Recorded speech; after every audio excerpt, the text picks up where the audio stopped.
بسم اللہ الرحمن الرحیم بسم اللہ الرحمن الرحیم والصلاة والسلام علی سید المرسلین۔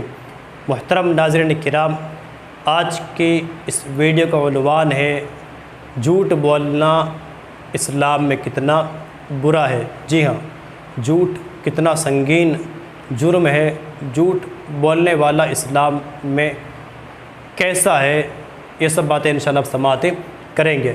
اور اللہ تعالیٰ نے قرآن پاک میں ارشاد فرمایا لعنت اللہ علی الکاذبین، یعنی جھوٹوں پر اللہ تعالیٰ کی لعنت ہو۔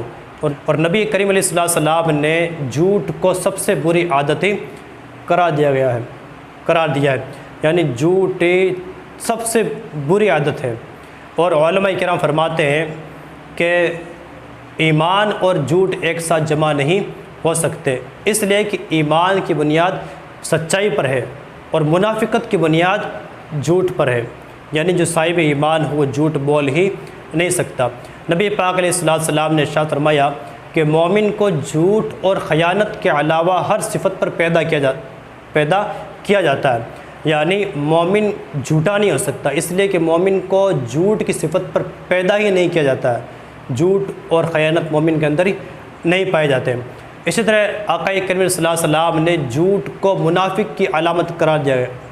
جی ہاں، سرکار صلی اللہ علیہ وسلم نے ارشاد فرمایا کہ منافق کی 3 علامتیں ہیں: جب وعدہ کرے تو وعدہ خلافی کرے، جب بات کرے تو جھوٹ بولے، اور جب امانت دی جائے تو امانت میں خیانت کرے۔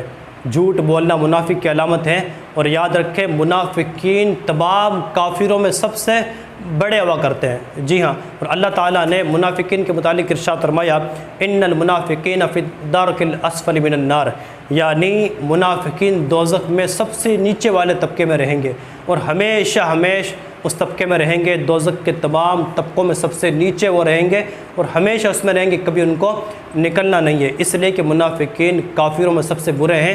منافقین اپنی زبان سے تو اسلام کا دعویٰ کرتے تھے، مگر دل میں نہ ان کے ایمان تھا، نہ صلی اللہ علیہ وسلم کی رسالت کو تسلیم کرتے تھے، نہ قرآن پاک و خدا کی کتابی مانا کرتے تھے، وہ مسلمانوں کو دھوکہ دیا کرتے تھے۔ اس لیے اللہ تعالیٰ نے ان کے لیے سب سے دردناک عذابی تیار کیا ہے۔ تو جھوٹ بولنا یہ خدا کے سب سے بڑے دشمن کی علامت ہے، منافق کی علامت ہے، اس لیے جھوٹ سے ہمیشہ بچا کریں۔ نبی پاک علیہ السلام نے ارشاد فرمایا کہ سچائی میں اطمینان ہے۔ جی ہاں، انسان جب سچ بولتا ہے تو اپنے دل میں راحت اور اطمینان محسوس کرتا ہے، اپنے دل میں سکون محسوس کرتا ہے۔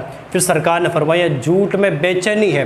واقعی جب بندہ جھوٹ بولتا ہے تو دل میں پریشان ہوتا ہے، بے چین ہوتا ہے، اس لیے آپ ہمیشہ سچ بات بولا کریں تاکہ آپ سدا خوش رہیں، مطمئن رہیں۔ نبی پاک علیہ السلام کی بارگاہ میں ایک صحابی حاضر ہوئے اور عرض کیا رسول اللہ جنت میں لے جانے والے اعمال میں سے ایک عمل بتائیں۔ تو نبی پاک علیہ السلام نے ارشاد فرمایا سچ بولنا، اس لیے کہ جب بندہ سچ بولتا ہے تو بھلائی کا کام کرتا ہے، اور جب بھلائی کا کام کرتا ہے تو وہ ایمان سے بھر جاتا ہے، اور جب وہ ایمان سے بھر جاتا ہے تو جنت میں چلا جاتا ہے۔ پھر ان صحابی نے عرض کیا رسول اللہ دوزخ میں لے جانے والے اعمال میں سے کوئی عمل بتائیں۔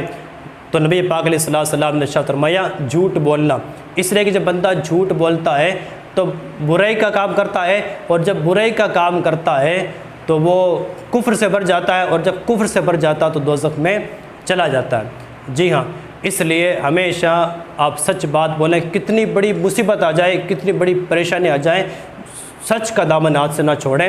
آپ نے سنا ہوگا سرکار غوث پاک رضی اللہ تعالیٰ عنہ پر جب سارے ڈاکو ٹوٹ پڑے تو آپ نے سچائی کا ساتھ دیا، سچ بات آپ نے بولی تو سارے دشمنان جو تھے، سارے ڈاکو جو تھے آپ کے ہاتھوں پر ہی غائب ہو گئے۔ تو سچ بولنے والا ہمیشہ جیت میں رہا کرتا ہے۔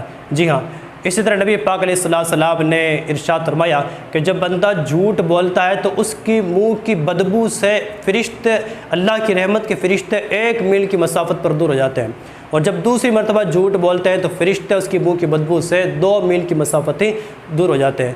آپ اور ہم بڑے پریشان ہوتے ہیں جب گھر میں بیماریاں آتی ہیں، مصیبت آتی ہیں، تو ہمیں باباؤں کے چکر میں پھنس جاتے ہیں اور تعویذات کے چکر میں پھنس جاتے ہیں۔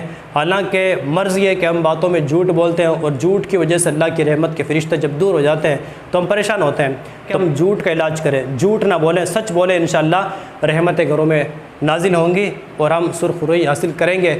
اور مطمئن ہو کر زندگی بسر کریں گے۔ اللہ تعالیٰ ہمیں جھوٹ بولنے سے محفوظ رکھے اور ہمیشہ سچ بات بولنے کی توفیق عطا فرمائے۔ السلام علیکم ورحمۃ اللہ وبرکاتہ۔ مغفرہ۔